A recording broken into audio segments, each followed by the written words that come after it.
When you get married, you kind of marry your in-laws as well. Kind of. Or in another word, when you get married, then you have accepted the people who are related to your wife and your husband. And even if a husband and wife get divorced, the father-in-law and mother-in-law, they remain mahrams to you forever. Forever. Do you understand? Why? Because you have grandchildren. And those grandchildren still want their grandfather and grandmother, even if you got divorced. So when you marry them, your in-laws do have a certain right to courtesy. Now, I'll teach you very quickly. In dealing with your in-laws, make 3 circles. Small circle, middle circle, big circle. What are you going to put in those circles? I'll tell you. You and your wife, you and husband have to decide. Well, you work it out, inshaAllah. It takes a few years actually to get everything into place. Maybe some people in the first few months. The small circle on the inside are only for the husband and wife. They are the husband and wife's privacy. You do not say a single word about it to anyone else outside of you and your spouse. Not your mother, not your father, not your siblings, not your cousins, not your friends. This is your privacy.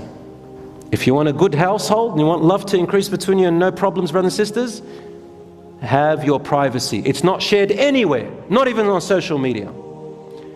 The second circle is the middle circle. That second circle is what you will share only with your family, with your parents, and maybe a little circle above, your siblings. Things that involve your family, meaning your parents and your siblings. Is that understood? You do not share it with anyone else. Finally, the large circle is what you share in public. Unfortunately, this day and age, you know the big circle? For many people now, that's become the middle circle through social media. Everything about their private affairs is on social media, ya ammi. Subhanallah. This is why divorce rates are on the rise. This is why conflict and people staying in a toxic marriage is on the rise.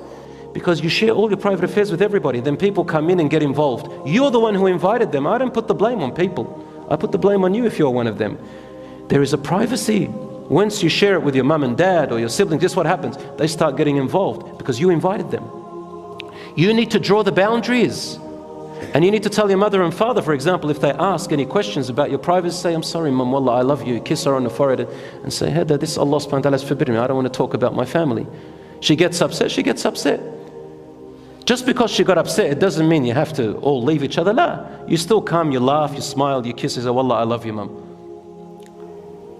It doesn't mean, you still show her goodness, but you don't break, you don't give away. Same with your parents. So brothers and sisters, this is a very important advice.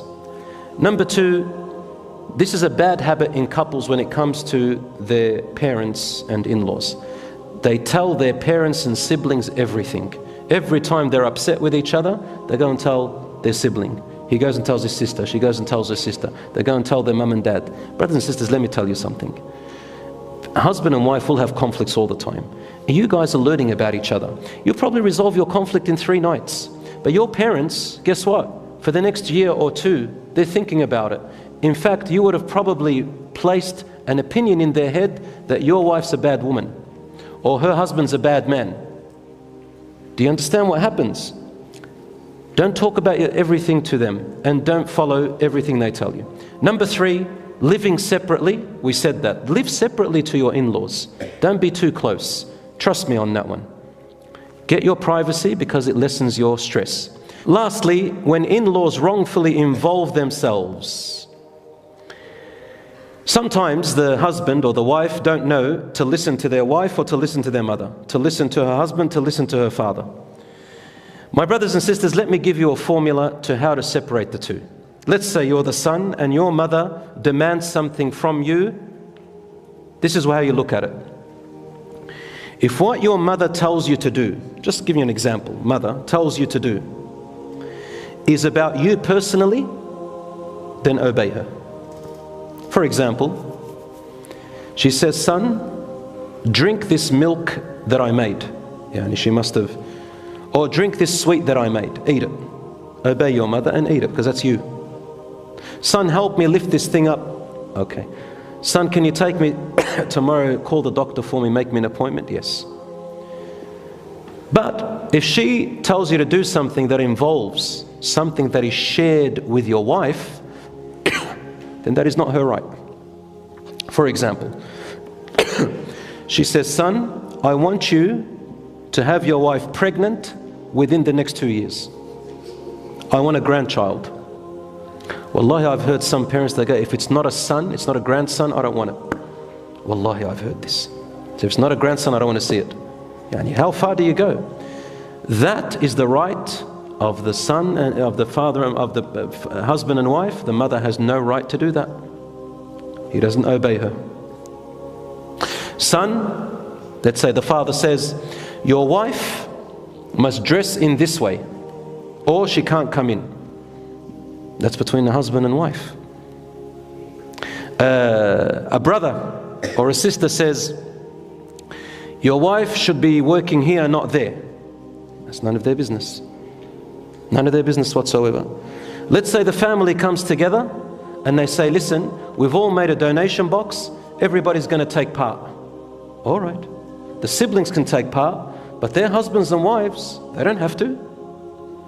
Nobody has the right to force them and say, why didn't they come in? And if they don't donate and do whatever the family did, they look at them funny.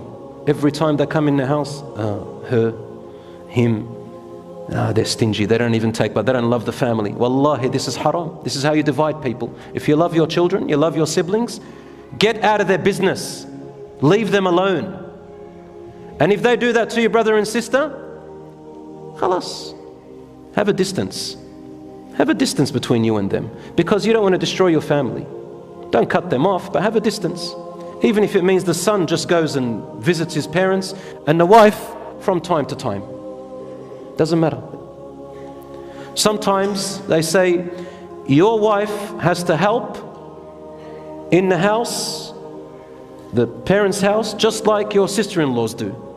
Now, if that's a custom and a tradition, it'll be nicer for the wife to help out of her own goodwill, but she's not obliged. And I say to my sisters and brothers, no, help your in-laws. Do good things, because you're building the love anyway.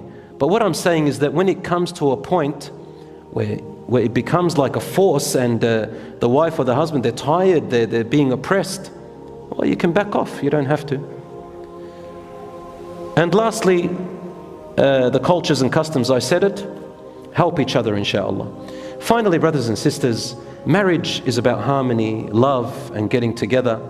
Be good to your in-laws. Be good to your brother and your sister-in-laws, your brother-in-laws. Be good to your wife and husband's family. Be good to each other.